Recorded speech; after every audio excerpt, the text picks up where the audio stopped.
मोदी सरकार के 12 वर्षों के सफर विकास के कई बड़े आयाम गढ़े गए। इस कड़ी में जल संरक्षण के मुद्दे पर भी पूरी सजगता के साथ काम किया गया। मोदी सरकार इन 12 वर्षों में पानी के मुद्दे पर क्या मोदी सरकार ने बड़े कदम उठाए, इस पर केंद्रीय जल शक्ति मंत्री सीआर पाटिल से भारत एक्सप्रेस संवाददाता कोमल शर्मा ने एक्सक्लूसिव बातचीत की। प्रधानमंत्री नरेंद्र मोदी के जब 12 साल की जो प्रधानमंत्री के तौर पर है उस सफलता की बात करते हैं तो हम एक राज्य को नहीं भूल सकते।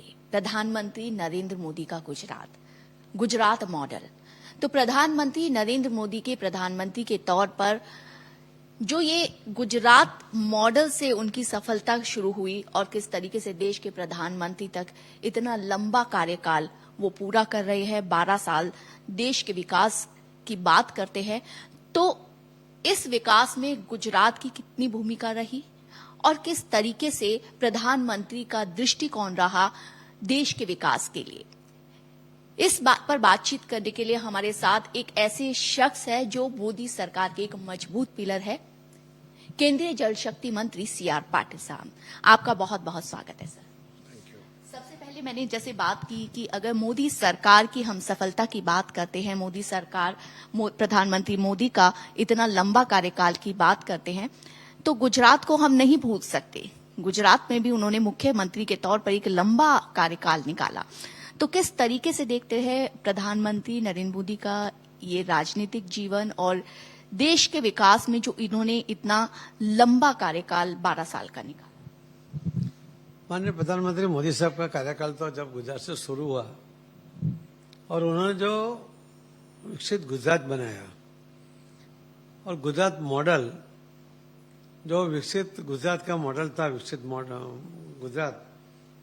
गुजरात मॉडल का मॉडल लेके तो पूरे देश में उनके प्रति एक भावना बनी, एक विश्वास बना और एक अपेक्षा बनी कि हमारा प्रधानमंत्री हो तो कैसा हो।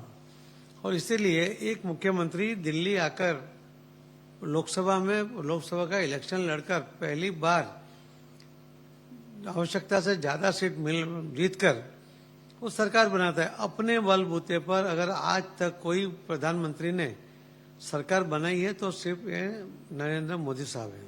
जिस तरीके से आपने बताया कि इस दौरान किस तरीके से मोदी सरकार ने इंफ्रास्ट्रक्चर की आपने बात की, आपने आत्मनिर्भर भारत की बात की, आपने नारी शक्ति के लिए क्या किया बात की। अगर हम टेररिज्म की बात करते हैं, आतंकवाद की बात करते हैं, तो उस पर भी देखा कि कड़े फैसले लेते हुए, खासतौर से ऑपरेशन सिंदूर की अगर हम बात करते हैं, क्योंकि आप जल शक्ति मंत्रालय से उनका प्रिय मंत्रालय है, आप उसको संभालते हैं। अगर बात करें ऑपरेशन सिंदूर के बाद जिस तरीके से जो सिंधु जल संधि थी उस पर रोक लगाई, अब उसको लेकर के सरकार की प्लानिंग क्या है? क्या पाकिस्तान के साथ किसी तरह की रियायत बरतेंगे या फिर सिंधु का जल जो है वो अपने देश के अन्य राज्यों के लिए किस तरीके से इस्तेमाल? देखिए, ऑपरेशन सिंदूर ये अपने आप में एक बहुत बड़ा हादसा था, मगर उस हादसा का जो देश चाहता था उस तरह से उसका बदला भी लिया गया।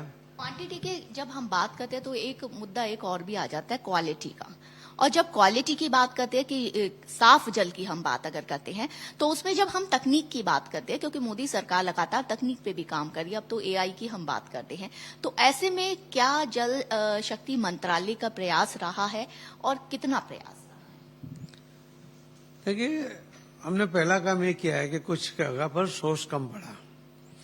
हमने गांधीनगर में एक संस्था है बाइजेक, वो R&D करती रहती है, उसने हमें पूरे 700 जिले में, पूरे देश के 700 जिले में हर गांव में कहां पर स्ट्रक्चर करना चाहिए उन्होंने वो पॉइंट आउट करके दिया।